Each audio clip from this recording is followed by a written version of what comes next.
Vamos a comenzar un bloque de ejercicios sobre el límite de funciones aplicando un teorema llamado de Hopper. Este nombre corresponde al apellido de un matemático francés llamado Guillermo de Hopper, que precisamente fue alumno de Grand Bernoulli, y esto corresponde al siglo XVII. Nació en el 1661 y murió en el 1704, o sea, duró solamente, o vivió solamente 43 años. Él tiene otros teoremas, pero vamos precisamente a remitirnos a este específicamente para el cálculo de límites.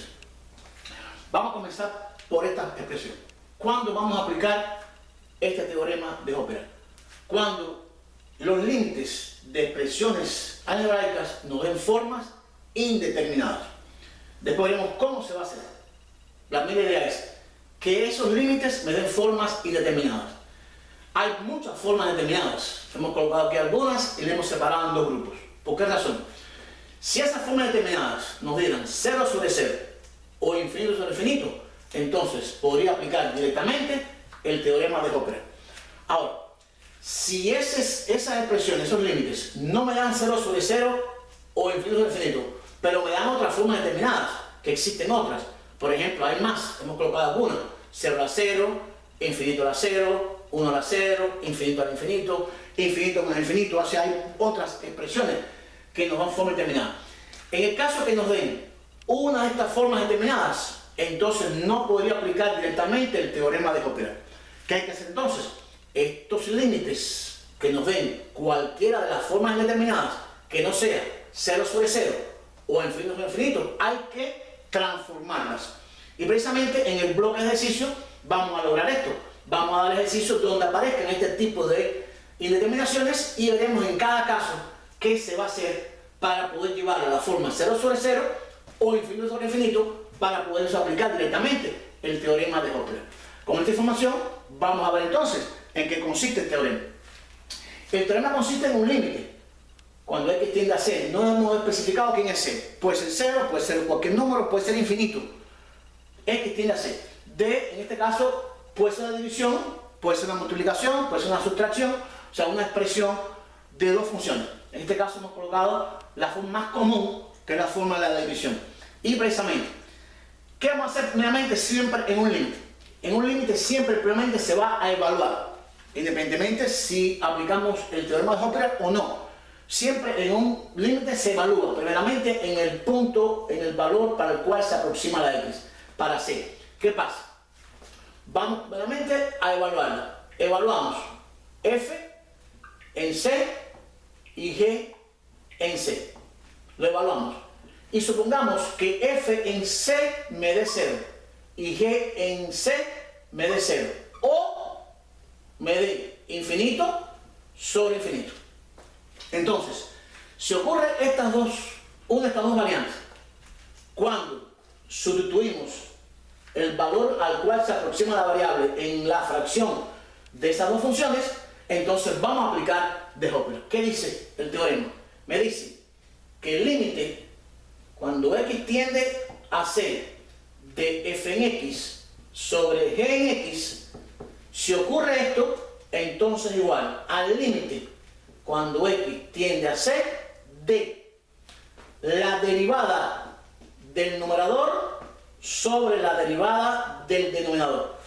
Quiere decir, yo podría, aplicando este teorema, si la división me da una forma determinada, 0 sobre 0 o infinito sobre infinito, lo que hago entonces es transformar la función esta que está en forma de fracción a otra nueva función, que sería derivando el numerador y derivando el denominador. No es la derivada de un cociente, es la derivada solamente del numerador entre la derivada del denominador. Y entonces, a partir de aquí, vuelvo a evaluar para C. Pondría F' en C y G' en C. Y evalúo. Si me da 0 sobre 0 de nuevo o infinito infinito, vuelvo a aplicar el teorema de Hopper. O sea, este teorema es aplicable las veces que sea necesario, hasta que elimine esta indeterminación. En eso es lo que consiste, en forma abreviada, el teorema de Hopper para el cálculo de límites cuando nos den las formas indeterminadas. Vamos entonces a comenzar en este primer video con dos ejercicios muy sencillos que nos dan precisamente estas formas que sí se pueden aplicar. Y en los restantes iremos viendo entonces cómo procedemos para las restantes formas. Vamos a ver también un ejercicio que ya conocemos precisamente del cálculo de límite.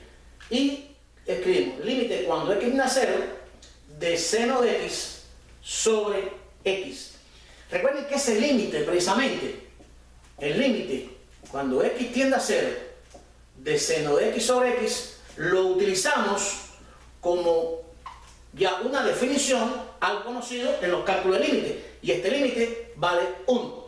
Recuerden siempre esto.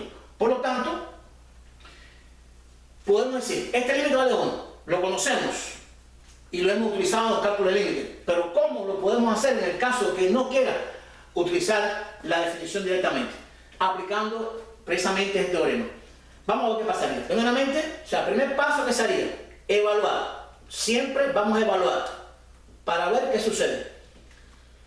Sería seno, en este caso de 0, sobre x da 0 sobre 0. Seno de 0 es 0, me daría 0 sobre 0. ¿Qué nos ha dado? Una forma indeterminada y me dio la forma 0 sobre 0. Si me da 0 sobre 0 al evaluarlo, entonces ¿qué hago? En este caso f para mí sería el seno de x y g sería x. Evalué f en 0 y g en 0, me dio 0 sobre 0. Forma indeterminada. ¿Qué hago entonces? Si me da forma indeterminada, podría aplicar el teorema de Hopper y entonces podría escribir aquí esta forma. Este límite sería igual al límite cuando x tiende a 0 de la derivada de la función del numerador entre la derivada de la función del denominador. Y esto me daría límite cuando x tiende a 0, vamos a derivar. Derivada de seno de x es coseno de x y derivada de x es 1. Por lo tanto, me ha quedado el límite cuando x tiende a 0, coseno entre 1 sería coseno de x. Y vuelvo a evaluar. Límite cuando x tiende a 0, coseno de x sería coseno de 0, evaluando. Y el coseno de 0 lo conozco y vale 1 en la tabla trigonométrica. Por lo tanto, hemos visto que se aplica el teorema de Hopper al mismo caso del límite cuando x tiende a 0 de seno de x sobre x, me daría 1. Una forma de poder garantizar la existencia de este límite. ¿Qué quiere decir con esto? En este caso, me dio una determinación y derivé. Y derivé una sola vez. A veces es necesario derivar más de una vez para calcular el límite. Vamos a ver un segundo ejemplo para terminar este video, donde nos dé la forma infinito sobre infinito. Vamos a ver un segundo ejemplo. Vamos a calcular el límite cuando x precisamente tiende a infinito de un cociente de funciones polinómicas. Por ejemplo, 4x al cuadrado más x sobre x al cuadrado menos 1. Queremos hallar este límite.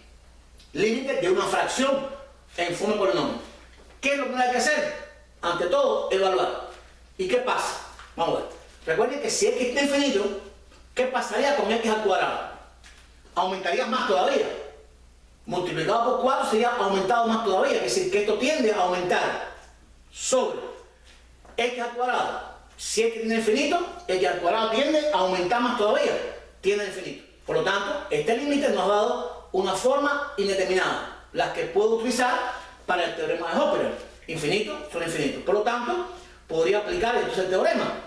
Y me quedaría el límite cuando x tiene infinito de la derivada del numerador sobre la derivada del denominador. Voy a continuar de lado allá para poder buscar espacio. Vamos a derivar entonces el numerador y el denominador. Nos quedaría límite cuando x tiende a infinito. Vamos a derivar por separado numerador y denominador. 4x2, x2 derivaría como 2x por 4, daría 8x. 8x y la derivada de x sería 1. Esta es la primera derivada. Y la derivada del numerador, la del denominador de x2 sería 2x y la derivada de 1 sería 0. Esto es lo que me ha quedado. Vuelvo a evaluar. O sea, volvemos a evaluar a ver que aplicamos el teorema de Hopper. ¿Y qué nos quedaría? Si x es infinito, x infinito por 8 daría infinito. Y 2 por infinito daría infinito. Es decir, me volvió a dar una forma indeterminada. Esta es la primera vez que me dio la forma indeterminada. Y esta es la segunda vez que me da la forma indeterminada. Y estamos planteando al principio que este teorema es aplicable tantas veces como sea necesario. Por lo tanto, podría aplicar el teorema por segunda vez. Límite cuando x tiende a infinito y vuelvo a derivar. O sea, esta es la primera derivada, buscaría la segunda derivada. O sea, derivada del numerador sobre la derivada del denominador. Nos quedaría entonces el límite cuando x tiende a infinito, vamos a derivar, derivada de 8x sería 8, derivada de 1 sería 0, derivada de 2x sería 2, y nos quedaría el límite cuando x tiende a infinito, dividido aquí y daría 4. Pero en este caso no tengo variable, es una constante. Y recuerdo que el límite de la constante es la propia constante. Por lo tanto, hemos garantizado la existencia de este límite.